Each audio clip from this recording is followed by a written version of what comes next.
She accepted a job as a caregiver in the Millionaire's house, but didn't know he would fall in love with her. The stack of unpaid medical bills on Madison Foster's kitchen counter seemed to grow taller with each passing day. She stared at them while clutching her morning coffee, her mother's voice echoing in her mind. Sometimes the bravest thing we can do is ask for help, but asking for help had never been Madison's strong suit. At 32, she'd always prided herself on being fiercely independent, working her way through nursing school and building a life for herself in Seattle. That was before her mother's stroke changed everything. Now, 6 months into being her mother's primary caregiver, Madison's savings were depleted, and she'd had to cut back her hospital shifts to part-time.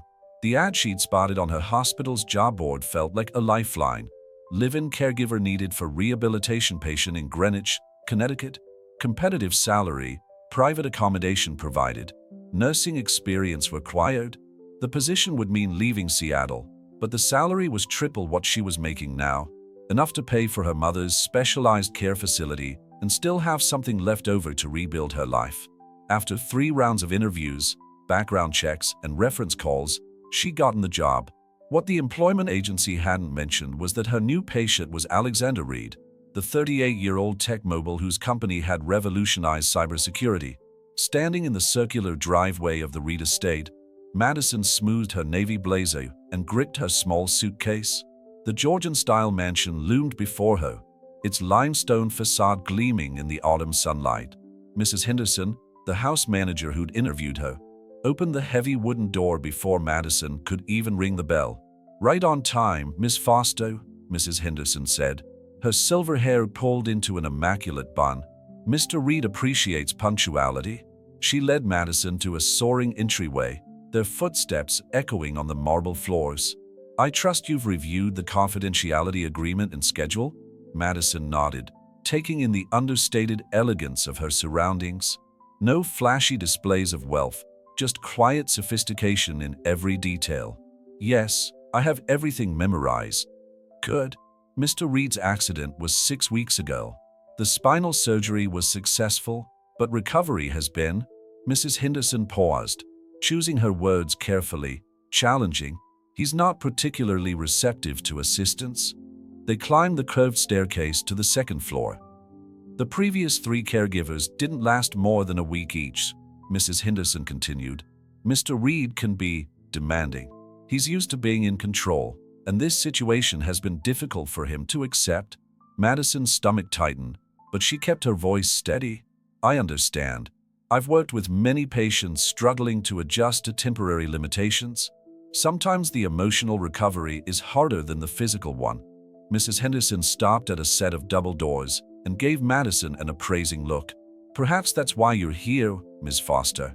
The agency sent over dozens of qualified candidates, but Mr. Reed specifically chose you after reviewing your application." Before Madison could process that information, Mrs. Henderson knocked and opened the doors to a sun-filled study. Floor-to-ceiling windows overlooked manicured gardens, and built-in bookshelves lined the walls. A man sat in a wheelchair behind a massive desk, his attention focused on multiple computer screens. "Mr. Reed, Miss Foster has arrived." He looked up, and Madison felt the air leave her lungs.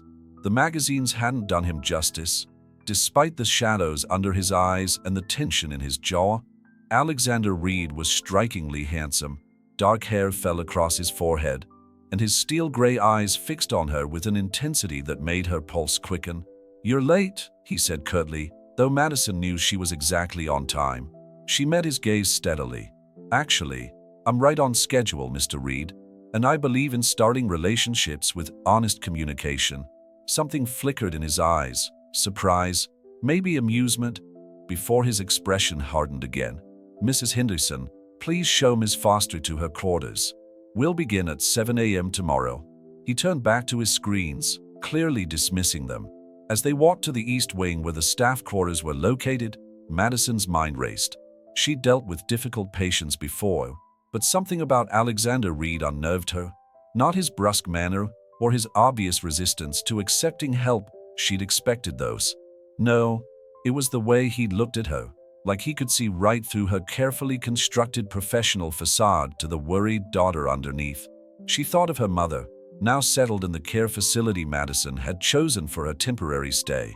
"You've always had good instincts about people, Maddie," she'd said when Madison told her about the job. "Trust them." But as Madison unpacked her modest wardrobe in her surprisingly luxurious suite, she wondered if her instincts had led her astray this time. Taking care of Alexander Reed would require every ounce of professional skill and emotional resilience she possessed. She couldn't afford to be distracted by his compelling presence or the mystery of why he'd chosen her. What she didn't know was that Alexander Reed had his own reasons for selecting her as his caregiver. Reasons that had nothing to do with her impressive qualifications or experience. Reasons that would soon turn both their carefully ordered worlds upside down. Madison's alarm chimed at 5:30 a.m., though she'd been awake for nearly an hour, mentally rehearsing her approach for the day ahead. The pre-dawn quiet of the mansion felt almost supernatural as she dressed in her navy scrubs and pulled her honey-brown hair into a neat bun. She learned early in her nursing career that preparation was half the battle, especially with resistant patients. By 6:45 a.m., she'd already reviewed Alexander Reed's medical charts twice and organized her supplies. The spinal surgery had been successful, but his recovery depended heavily on his commitment to physical therapy and his willingness to follow medical guidance, two things his previous caregivers had noted he actively resisted. She knocked on his bedroom door precisely at 7 a.m. No response. She knocked again, then used her authorized key card to enter. The room was dark, the blackout curtains drawn tight against the morning light. "Good morning, Mr. Reed," Madison said firmly, moving to the windows. "It's time to start our day. Get out."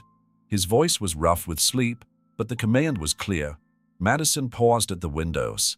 "I can do that, but then I'll have to note in your medical record that you refused morning care.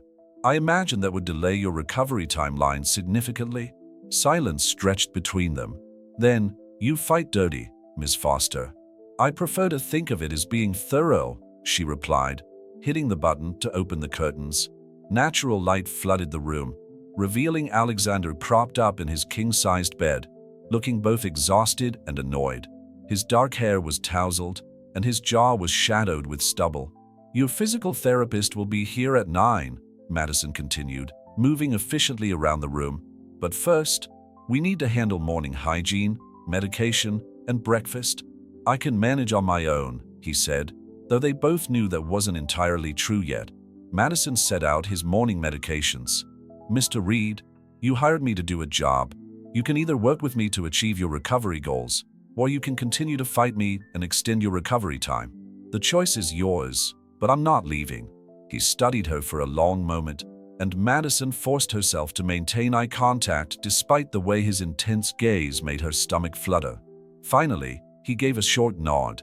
The next hour was a careful dance of professional assistance and maintained dignity. Madison helped him with his morning routine, keeping her touch clinical and her conversation light, but focused on establishing their daily schedule. She noticed the way he gritted his teeth when moving from his bed to his wheelchair, too proud to acknowledge the pain. "Your injury is still fresh," she said quietly as she helped him navigate to his ensuite bathroom. "The pain will decrease as you heal, but fighting against it only makes it worse." "Speaking from experience?" he asked, and something in his tone made her look up. His eyes were focused on her face, curious despite his obvious discomfort. Madison hesitated, then decided that sharing might help build trust. "My mother had a stroke 6 months ago. She fought her limitations at first too. It only delayed her progress. Is that why you took this job?" The question was direct, almost accusatory. "Part of it," Madison admitted, helping him position his wheelchair. "The excellent compensation will help ensure she gets the best care while I'm here. But I've spent my career helping people recover from major medical events. I'm good at what I do, Mr. Reed. If you'll let me help you." He was quiet as she helped him with his morning grooming routine, but she could feel him watching her in the mirror.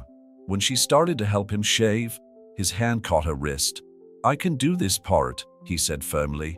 Madison nodded and stepped back, but stayed close in case he needed help. She used the moment to really look at him, noting the tension in his shoulders and the slight tremor in his hands that he was trying to hide. "Tell me about your company," she said, deliberately changing the subject to give him something else to focus on.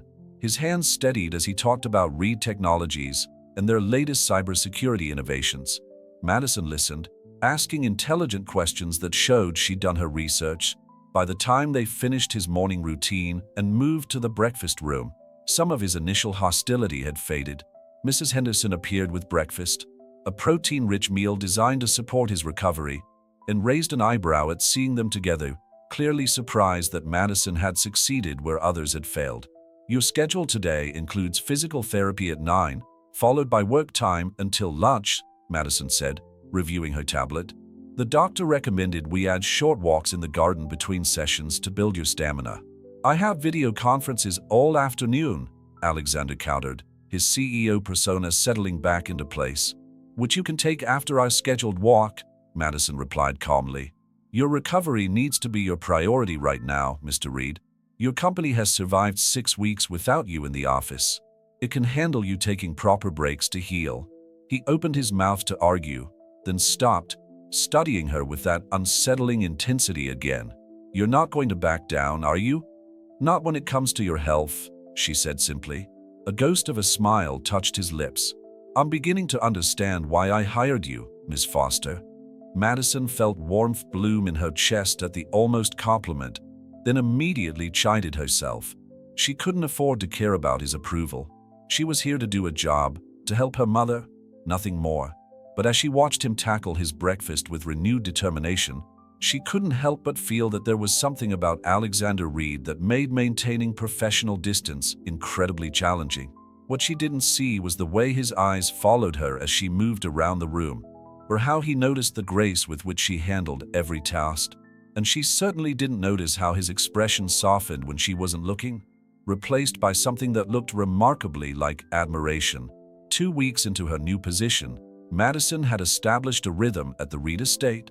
The early October mornings were crisp, painting the expansive grounds in autumn colors that took her breath away during their now regular walks. Alexander, who still insisted on formality despite their daily intimacies, had proven to be a complicated patient, alternating between fierce determination and frustrated resistance. Today, she found him already in his study at 6:30, earlier than their usual schedule. The soft glow of his computer screens illuminated the dark circles under his eyes. You're supposed to be resting, Madison said, setting a cup of coffee on his desk. She learned his preference for dark roast with a splash of almond milk during their first week together. The Tokyo market doesn't care about my rest schedule, he replied without looking up. His voice was hoarse with exhaustion. Madison moved to open the curtains, letting the early morning light stream in. And your body doesn't care about the Tokyo market? Did you sleep at all last night? His silence was answer enough. She fought the urge to lecture him, knowing from experience it would only make him more resistant. Instead, she perched on the edge of his desk, deliberately blocking his view of one screen.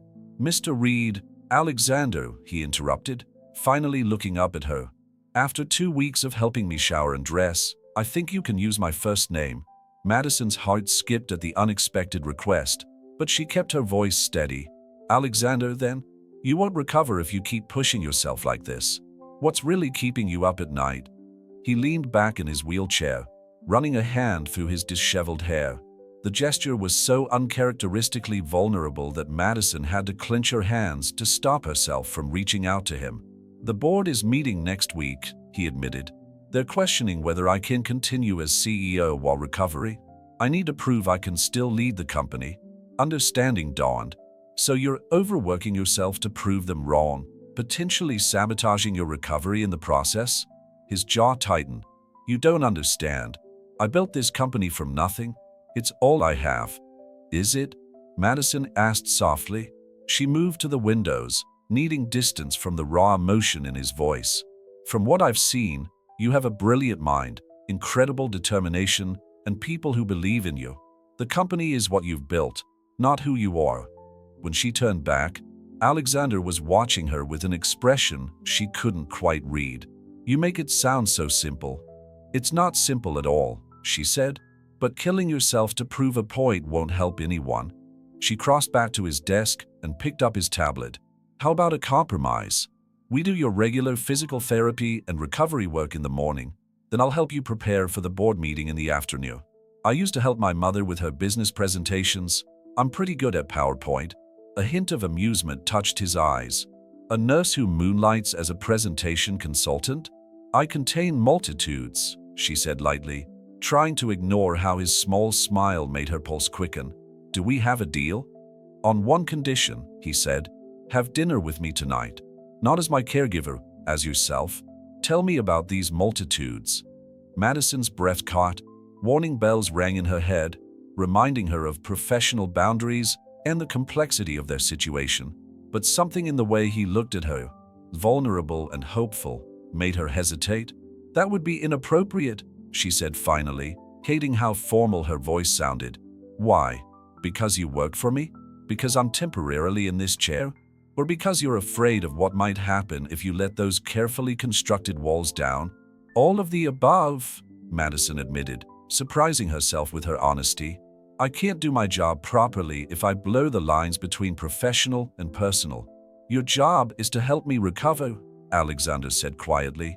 "Maybe part of recovery is remembering how to be human with someone else." Before Madison could respond, Mrs. Henderson appeared at the door. "Mr. Reed, your physical therapist is here early. And Miss Foster, there's a call for you from the Brighton Care Center." The mention of her mother's care facility made Madison's heart skip. "I need to take that," she said, already moving toward the door. "We'll continue this discussion later."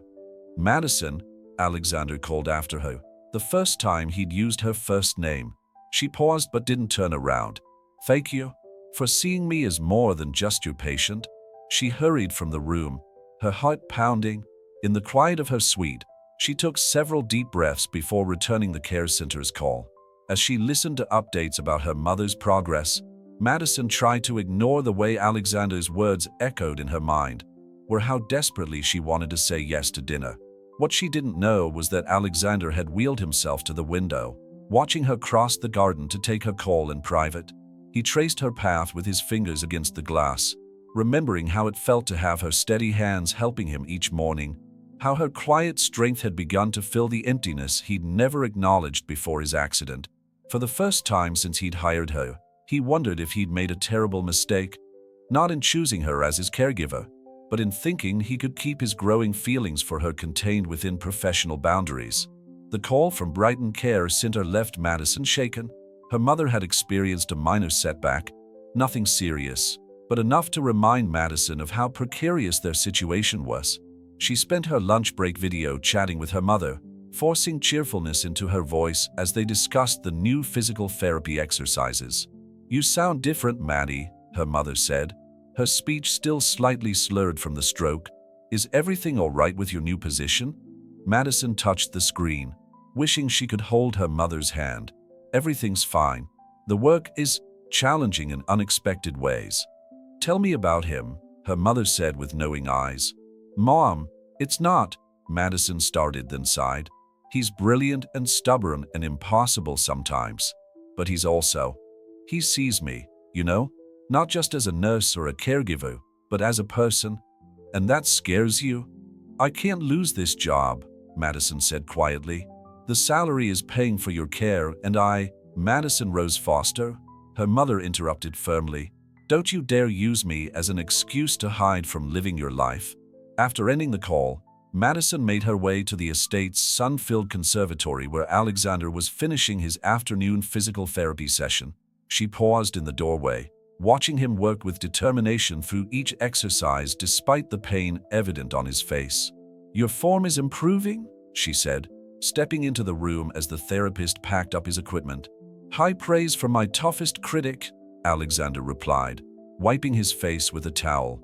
His t-shirt clung to his shoulders, damp with exertion. "Is everything okay? You seemed worried about the call earlier." Madison busied herself, checking his vital signs, using the familiar routine to steady herself. "My mother had a small setback. She's stable now." His hand caught hers as she wrapped the blood pressure cuff around his arm. "Madison, look at me." She met his eyes reluctantly, struck by the concern she saw there. "I'm fine. We should focus on preparing for your board meeting." "Have dinner with me first," he said softly. "Not a date, just two people sharing a meal and conversation." You look like you could use a friend right now." Madison started to refuse, but the events of the day had worn down her defenses. "Okay," she heard herself say, "but I need to set some ground rules." A genuine smile lit up his face. "Of course. The lawyer in me appreciates clear terms and conditions." That evening, they ate dinner on the terrace despite the autumn chill. Mrs. Henderson had outdone herself with a spread of grilled salmon and roasted vegetables, though she'd raised an eyebrow when Alexander requested the terrace setting. "Tell me about growing up in Seattle," Alexander said as they ate. "What made you choose nursing?" Madison told him about her childhood, about watching her mother build a small bookkeeping business while raising her alone. "She taught me that caring for others isn't weakness, it's the strongest thing we can do. When she got sick, everything changed. I had to become the caregiver instead of the cared for." "Is that why you're so good at handling difficult patients?" Alexander asked with a self-deprecating smile. "You're not difficult," Madison said thoughtfully. "You're just used to being in control. Losing that is terrifying." "Speaking from experience again?" She nodded, sipping her water. "When Mom had her stroke, I felt so helpless. All my medical training, and I couldn't fix it. I couldn't control it. I had to learn to accept help." "Like you're trying to teach me to do," Alexander realized. "Maybe we're teaching each other," Madison said softly. Their eyes met across the table, and the air between them seemed to charge with unspoken possibilities. Alexander leaned forward, his voice low. "Madison, The terrace doors opened as Mrs. Henderson appeared with dessert. Madison jumped slightly, the moment broken. "I should check your evening medications," she said, standing quickly. "Madison, wait," Alexander called after her. "Thank you for tonight, for being honest with me." She paused at the doors. "Honesty works both ways, Alexander. Are you ready to be honest about what you're really afraid of?" She left him there, staring after her with an expression that mixed frustration with dawning understanding. In her suite, Madison pressed her forehead against the cool window glass, watching the lights of Greenwich twinkle in the distance. Her mother's words echoed in her mind. "Don't use me as an excuse to hide from living your life." But as Madison prepared Alexander's evening medications, she couldn't shake the feeling that she was standing on the edge of something both wonderful and dangerous. Her job was to help him recover, not to fall for him. Yet with each passing day, the line between professional duty and personal connection grew more blurred. What she didn't know was that Alexander lay awake in his bed, rereading the board chairman's latest email about his fitness to lead. But for the first time since his accident, the company's future wasn't the only thing keeping him awake. Instead, he found himself thinking about the way Madison's eyes lit up when she talked about her mother, how her quiet strength made him want to be worthy of her faith in him, and how terrified he was of what would happen when he no longer needed her professional services, because he was becoming increasingly certain that he would always need her presence in his life. The morning of Alexander's board meeting dawned cold and clear. Madison found him in his study before sunrise, already dressed in an impeccably tailored suit that made him look more like the powerful CEO from magazine covers than the vulnerable patient she'd come to know. "Your tie is crooked," she said softly, moving to fix it before she could stop herself. Her fingers brushed against his collar, and she felt his pulse jump beneath her touch. "Madison," he murmured, catching her wrist gently, "if I ask you to come with me today, would that cross one of your professional boundaries?" She should say yes, should step back and maintain the careful distance she'd been trying to rebuild since their dinner 3 nights ago. Instead, she found herself asking, "Why do you want me there?" "Because you're the only person who sees me as both who I was and who I am now," he said, his gray eyes intense. "You don't let me hide behind either version of myself." 2 hours later, Madison sat in the back of Alexander's private conference room at Reed Technologies' Manhattan headquarters, watching him command the attention of 12 board members. His wheelchair was positioned at the head of the table, but he somehow made it look like a throne.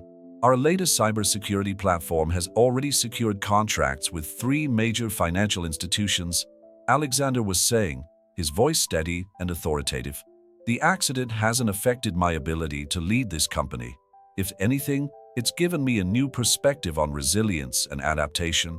Madison noticed the slight tremor in his hands as he navigated through his presentation slides, the ones they'd worked on together all week.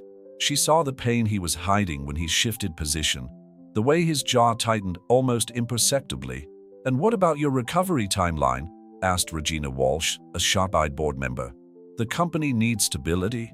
My medical team projects 6 to 8 more weeks of intensive rehabilitation," Alexander replied.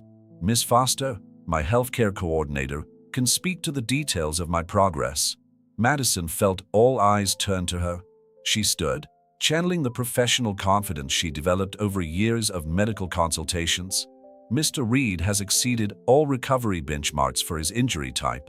His dedication to rehabilitation while maintaining his executive duties demonstrates exceptional capability management. In my professional opinion, his current arrangement allows for optimal recovery without compromising his leadership responsibilities." She caught Alexander's slight smile. They practiced this response, but her delivery was entirely genuine. She believed every word. The board seemed impressed, but Regina pressed on. "And after recovery? What guarantee do we have that this experience won't affect your judgment?"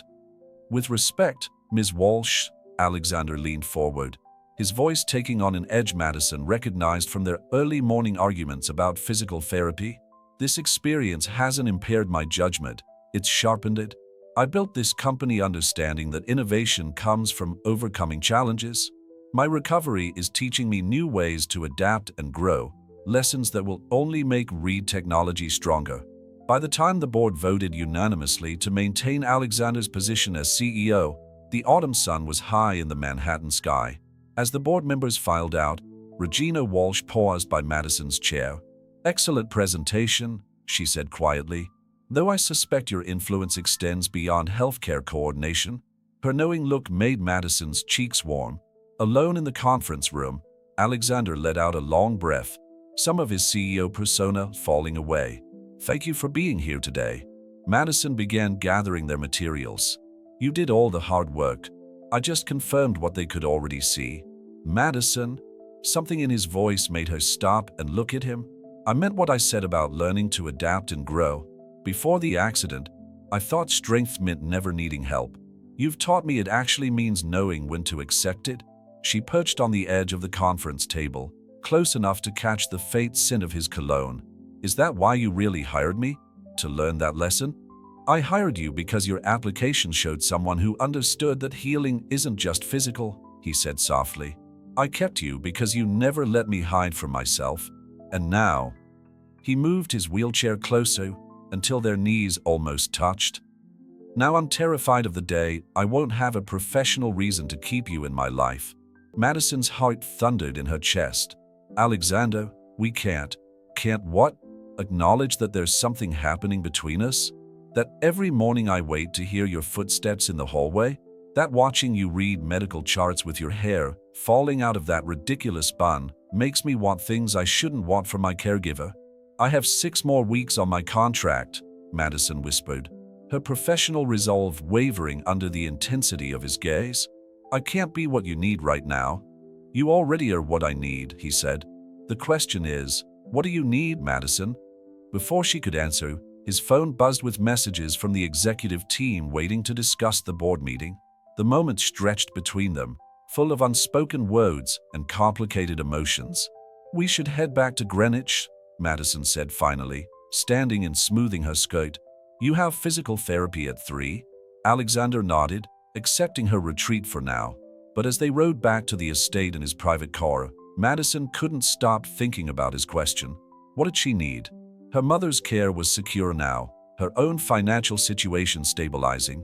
For the first time in months, she had the luxury of asking herself what she wanted beyond mere survival. What terrified her was that the answer seemed to be sitting right next to her, his hand resting inches from hers on the leather seat between them, close enough to touch but separated by professional boundaries that felt increasingly like prison walls of her own making. November arrived with the first frost, coating the Reed Estate's gardens in crystalline white.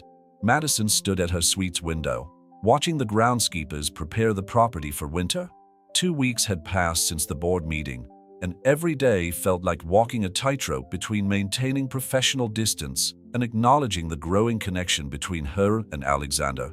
Her phone buzzed with a text from her mother. Physical therapy went great today. Doctor says I might be ready for outpatient care soon. How's your handsome CEO? Madison smiled despite herself, then froze at the sound of a crash from Alexander's wing of the house. She ran toward his study, her heart in her throat. She found him on the floor beside his wheelchair, a stack of papers scattered around him. "I'm fine," he said before she could speak, his voice tight with frustration. "I just lost my balance reaching for a file." Madison knelt beside him, her nurse's training taking over as she checked for injuries. "Let me help you up." "I said I'm fine." The sharp edge in his voice made her pull back slightly. "I don't need you hovering over me every second." "Clearly you do, since you're trying to do too much too fast." Madison shot back, her own frustration breaking through. "Why didn't you call for help?" "Because I'm tired of needing help." Alexander's words echoed in the quiet room. "I'm tired of measuring every movement, every decision. I'm tired of wondering if you're here because you want to be or because it's your job." Madison sat back on her heels, the truth of his outburst hanging between them. "Alexander." "Don't," he said quietly. "Don't say my name like that unless you're ready to have an honest conversation about what's happening between us." Her hands trembled as she helped him back into his wheelchair. "We can't have that conversation. Not while I'm responsible for your care." "Then quit." The simple statement stopped her cold. "What? Quit?" Alexander repeated, catching her hand before she could step away. "Brighton Care Center has an excellent rehabilitation staff. Your mother's doing better. You've more than earned your contract bonus. Walk away from the professional obligation, and then we can talk about what's real between us." "It's not that simple," Madison whispered, though her resolve was wavering. "It is that simple. You're just scared." His thumb traced circles on her palm, sending shivers up her arm. "I'm scared too, but I'm more scared of letting you walk away in 4 weeks without ever knowing if this could be something extraordinary." A knock at the door made them jump apart. Mrs. Henderson entered with Alexander's lunch tray, her knowing gaze taking in the scattered papers and the tension in the room. "The physical therapist called," she said. "He's delayed by traffic. Shall I reschedule?" "No," Madison said quickly, needing the interruption. "We'll do basic exercises here until he arrives." "Thank you, Mrs. Henderson." Once they were alone again, Madison busied herself gathering the fallen papers, hyper-aware of Alexander watching her. "We have 4 weeks left on my contract," she said finally. "Let's focus on getting you fully recovered. Then we can talk about everything else. And if I'm already certain about what I want." Madison met his gaze, her heart racing. "Then you'll understand why I need to be certain too. Not just about my feelings, but about doing this right." Alexander wheeled closer, reaching out to tuck a loose strand of hair behind her ear. The gentle touch made her breath catch. "I understand. But Madison, I'm not going to make these 4 weeks easy on your professional resolve."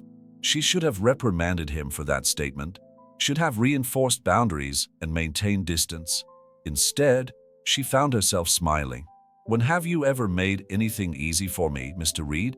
His answering laugh was warm and genuine, filling the study with a lightness that belied their intense conversation.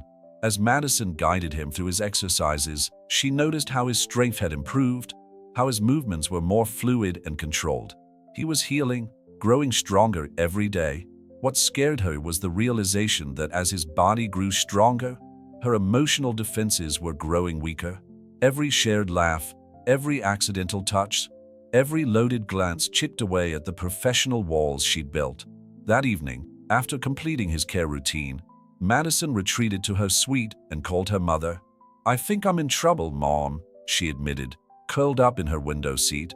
"The best kind of trouble is the kind that makes your heart race, sweetheart," her mother replied. "Sometimes the bravest thing we can do is let ourselves be happy." As she got ready for bed, Madison heard piano music drifting from the library. She followed the sound, finding Alexander at the grand piano, his wheelchair positioned perfectly to reach the keys. He was playing something haunting and beautiful, his eyes closed in concentration. She stood in the doorway, watching him lose himself in the music, seeing him not as her patient or as the powerful CEO, but simply as a man who had worked his way into her heart despite all her careful precautions. What she didn't know was that Alexander had sensed her presence, had chosen this piece specifically because he'd overheard her humming it while working. Each note was a message he couldn't yet speak aloud. I see you. I choose you. I'll wait for you to be ready. The melody followed Madison back to her room, wrapping around her like a promise of things to come. If only she was brave enough to reach for them. 3 days before Thanksgiving, Madison received news that changed everything. Her mother's latest medical evaluation showed remarkable improvement, enough to transition to outpatient care. The Brighton Care Center had an immediate opening in their assisted living apartments, offering independence with medical support just steps away. It's perfect timing, her mother said during their morning video call. I can be settled before the holidays. Unless… She paused meaningfully. You have other holiday plans in Greenwich? Madison glanced at her calendar, where Alexander's contract end date loomed just 2 weeks away. Mom, it's not. A knock interrupted her protest. Alexander waited in her doorway, already dressed for the day in a charcoal sweater that made his eyes look stormy. Sorry to interrupt, but I need your opinion on something. Is that him? Her mother called from the phone. Let me see this CEO who's got my daughter so flustered. Mom. Madison felt her cheeks burn as Alexander wheeled closer, grinning. Mrs. Foster, he said smoothly, coming into view of the camera. I've heard so much about you. Your daughter is extraordinary. She is, her mother agreed. And please call me Claire. I hear you're making remarkable progress in your recovery. Thanks to your daughter's unique blend of professional excellence and stubborn determination, Alexander replied, his hand resting casually on the back of Madison's chair. Madison felt the warmth of him behind her, achingly aware of how this must look to her mother. The two of them, comfortable in each other's space, the obvious chemistry even through a video screen. After the call ended, Alexander turned to her. Your mother seems well. She's being transferred to assisted living, Madison said. She'll have her own apartment, but with medical support nearby. It's really good timing, actually. Understanding dawned in his eyes. Because your contract here is ending? Madison nodded, standing to create some distance between them. I should start making arrangements. She'll need help settling in. Stay? The single word hung in the air between them. Madison turned to find Alexander watching her with an intensity that made her breath catch. What? Stay, he repeated. Not as my caregiver. That role is almost complete. Stay because I'm in love with you, and I think you might be in love with me too. Madison's heart thundered in her chest. Alexander. I had this whole plan, he continued, moving closer. Wait until the contract ended, take you to dinner in the city, do everything properly. But watching you with your mother just now, seeing how your eyes light up when you talk about her recovery, I don't want to wait anymore.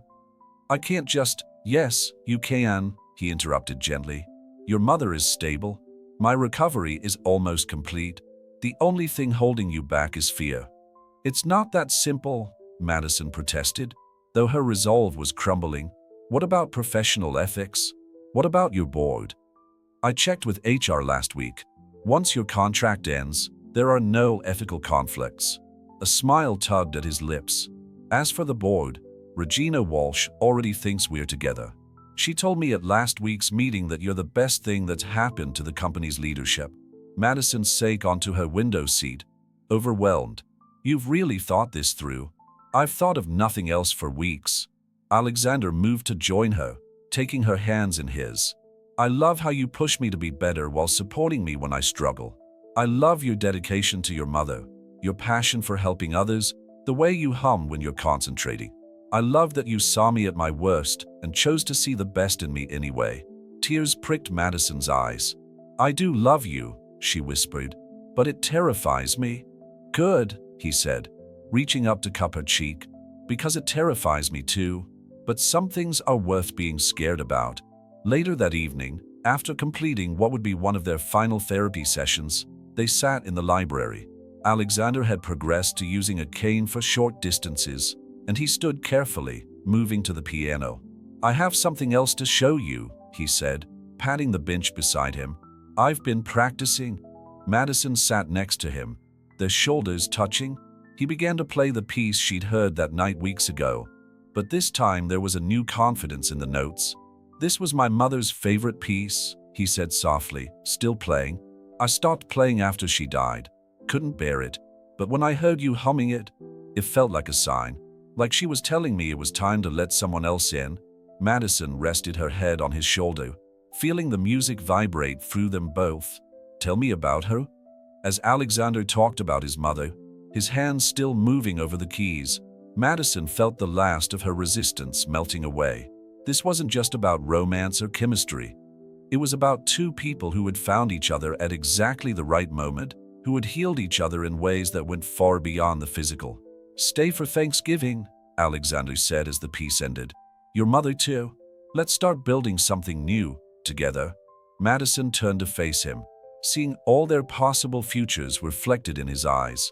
"Yes," she said simply, and felt his smile against her lips as he kissed her. What they didn't know then was that their story would become legend at Reed Technologies. How their CEO had found love while learning to walk again. How his wife had built a groundbreaking employee healthcare program. How their partnership would transform both their lives and countless others. But in that moment, all they knew was the warmth of shared music, the promise of tomorrow, and the certainty that some risks are worth taking. Christmas Eve painted Greenwich in fresh snow, transforming the Reed estate into something from a fairy tale. Madison stood in the grand foyer, adjusting the last of the garland while her mother directed operations from her wheelchair. A temporary measure as she continued her recovery. "A little higher on the left, sweetheart," Claire called out, her voice strong and clear after months of speech therapy. "Alexander's board members will be here soon." "Mom, it's not a board meeting. It's a holiday party." Madison stepped back to survey her work. The mansion had been transformed into a winter wonderland, with twinkling lights and elegant decorations reflecting the season's magic. "A party where your boyfriend is announcing the company's new healthcare initiative," Claire reminded her. "That makes it business too." "Fiancé, actually," Alexander's voice came from behind them. He stood in the doorway, leaning lightly on his cane. The sight still made Madison's heart skip. Not because he needed the support, but because of how far he'd come in accepting help when he needed it. "You weren't supposed to do that yet," Madison exclaimed as her mother clapped in delight. "The ring isn't even in my pocket," Alexander finished, moving toward her with the fluid grace he'd regained through months of determination. "I had a whole plan for tonight, after the party, but seeing you up there, making our home more beautiful." He pulled out a vintage ring box.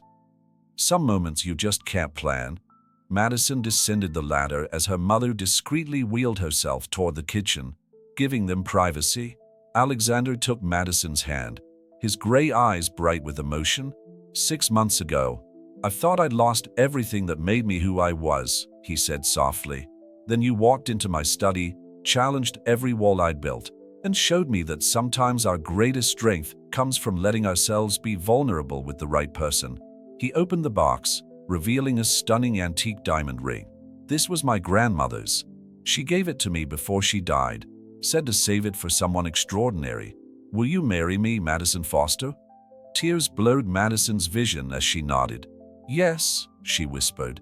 "But you're completely ruining the timeline for tonight's announcements." Alexander laughed, sliding the ring onto her finger. "I think the board will forgive us, especially since the new Reed Healthcare Foundation was your idea."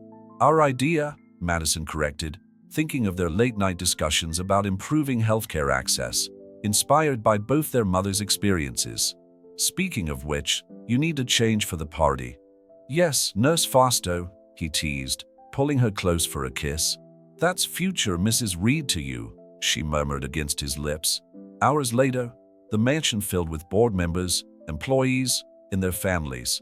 Madison watched from beside the Christmas tree as Alexander addressed the crowd, his posture strong and confident. Reed Technologies was built on the belief that innovation comes from understanding human needs, he began.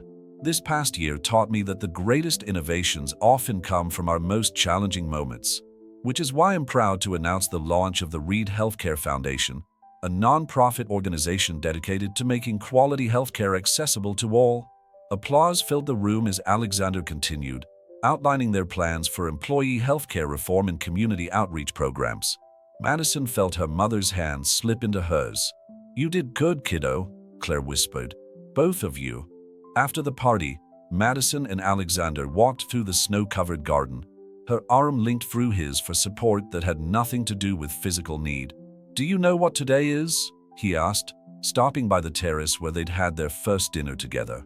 "Besides Christmas Eve and the day you ruined your perfectly planned proposal? It's exactly 6 months since you first arrived here," he said, turning to face her. "6 months since you walked into my life and refused to let me feel sorry for myself." Madison touched his cheek, remembering that first meeting. "You've come so far since then." "We've come so far," he corrected, "which is why I have one more surprise."